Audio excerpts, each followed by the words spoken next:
Faradays and Lenz's laws A. As always, feel free to stop the video once you see the problem displayed and solve it on your own before I go into our official answer. In which direction will current be induced in the square loop? We're going to take this magnet and we're going to move it away from this solenoid-like thing with an iron core, perhaps, and we have a resistor right there. We know that magnetic field lines go away from the North Pole and toward the South Pole. So right here at this instant, there are a certain number of magnetic field lines, a certain magnetic flux that is directed in this fashion through these loops. When we move this magnet away, that amount of magnetic flux will have dropped because we're going to be further away from the magnet. And what does Lenz's law say? Lenz's law says that I don't like change. I don't like changing flux. We're going to use our right thumb and we're going to help. And which way do our fingers curl when we do that? Our fingers curl into the page over on this side, and they curl out of the page on this side, which means that the current is going to be heading that way, which means that this current is going to be heading that way. All right, now what happens over here? This current is going downward. So now let's get our thumbkin twist and right hand rule out again. We'll put our thumb in the direction of that current, and which way do our fingers point? Through the loop into the page. Put a little X there, into the page. And it used to be there was no flux in here. And now there's some downward pointing flux. And what does Lenz's law say there? I don't like change. So I'm going to fight that downward pointing flux with my thumb, which means there's going to be a current going this way. And my mammal brain says that that's counterclockwise. There's a lot of thinking that went into that. Let's try another one. At the instant the switch on the right is thrown, in what direction will induced current flow through the resistor on the left? We're going to throw this switch. What's going to happen here? We're going to get current that's traveling this way, and we're going to use our right-hand rule for solenoids, which says wrap your fingers around the core in the direction that the current is traveling, and your thumb is going to point towards the North Pole. So this is going to become a North Pole, this is going to become a South Pole, which means what? Through these loops over here on the left, initially there was no magnetic flux because before we flipped the switch there was nothing going on. Zero. Now what's happening? Now there are some magnetic field lines. We'll just consider these close loops, but it applies for all of these.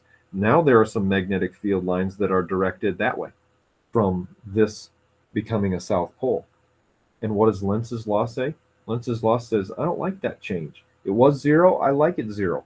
It's trying to change in that direction. So we're going to fight that with our thumb. And which way are we going to get a current going through this? It's going to be going into the page up here. It's becoming each of these loops, it's coming out of the page.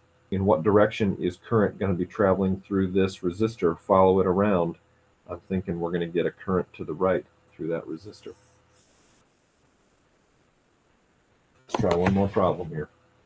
The figure shows a square loop having side lengths S in a magnetic field that varies with time according to this equation here. There's a resistor in the loop, and obviously there's a magnetic field and it's directed into the page here.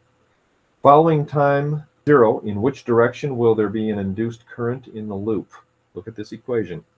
We have talked previously that anytime you have an equation that has the form e to the minus something, that is a falling graph. That is a decaying graph, which means the strength of the field is weakening. It's into the page, but it's getting weaker. And what does Lenz's law say? Lenz's law says, I don't like change. And if it's getting weaker into the page, we're going to use our thumb to try to help by pointing into the page and which way is current going to be going around clockwise. Let's end this by deriving an expression for the current I through the loop as a function of time. How are we going to do that? Current is related to voltage and the resistance. We know the resistance.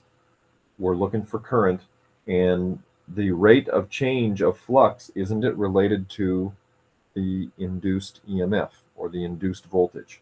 The magnitude of this induced EMF is going to be numerically equal to the rate of change of flux, like so. Can we make this work? We can differentiate with respect to time. Remember that magnetic flux is basically the magnetic field multiplied by the area. Well, the area is simply S squared, and that's a constant. And so what we need to do is we need to differentiate the magnetic field equation with respect to time. Let's see if we can do that. How do you differentiate something that has an E function in it? The first thing you do is you just rewrite the whole thing. B naught E the minus KT. But you're not done yet. Then you differentiate the exponent on E with respect to time, and you put that in front, minus K. And now we put all this together. All right, so the induced EMF has a magnitude. I'm going to leave the negative sign off. K S squared B naught E the minus K T. That's the EMF.